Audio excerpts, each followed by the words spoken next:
समर्पण, यह हमारी आज की आध्यात्मिक चर्चा का विषय। समर्पण।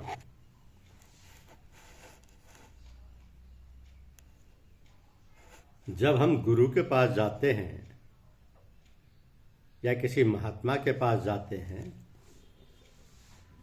तो हम वहाँ अपना पूरा दिल खोल दें तो सफाई हो जाएगी, और जो चीज़ हम छिपा के रखेंगे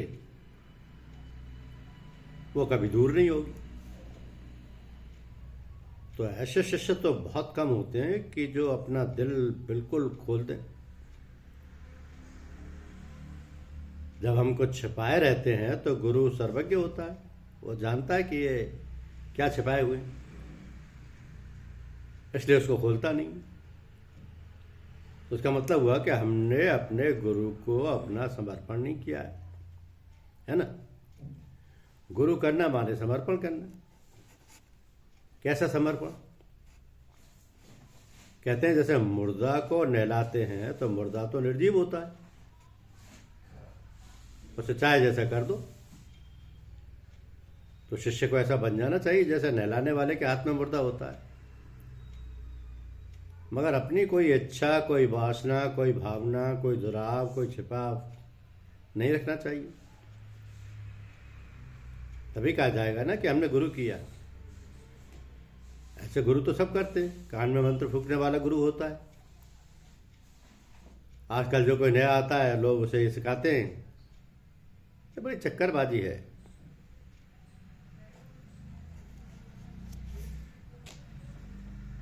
ये बड़ी चक्करबाजी है। कितने लोगों ने अपने आप को समर्पण किया, जिन्होंने संपूर्ण समर्पण, सर्वांगीण समर्पण किया। Be man entire whole and everything. जब सर्वांग समर्पण हो जाए, सर्वांग हमारे अंदर कोई बात छिपी न रह जाए। एक शब्द है निजमन, मन और निजमन। तो निजमन को लोग बहुत कम जानते हैं। निजमन माने है कि हम बहुत अपनी निजी बातें छुपा के रखते और किसी को बताते नहीं, गुरु को भी नहीं बताते। तो गुरु को क्या पड़ी कि तुम्हारे बंधन खोले? तुम छुपाए रहो, छुपाए रहोगे तो छुपी रहेगी, तुम्हारे पास से कभी दूर नहीं होगी। वो चीज़ आपकी कभी दूर नहीं होगी जो आप छुपा के रखेंगे। ऐसा ही है भाई, कोई मुश्किल बात नहीं है, बड़ी सीधी सी बात है। जो चीज़ छिपाओ रहोगे वो छिपी रहेगी, कभी दूर नहीं होगी। इसलिए कहा है कि सन्मुख हो जीव मोह जबही, जन्म कोट अघनासई तबही। सम्मुख माने अंतर के पट खोल देना। एक साधारण सी बात होती है। जब हम किसी महात्मा के पास बैठते हैं, गुरु के पास बैठते हैं, तो कभी कभी ऐसे गंदे ख्याल आते हैं कि लगता है कि उठ के भाग जाए, लेकिन भागना नहीं चाहिए। वो ख्याल इसलिए आते हैं कि सफाई हो रही है, गंदगी जो है वो निकल रही है।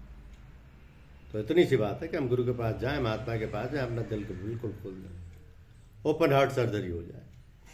धन्यवाद।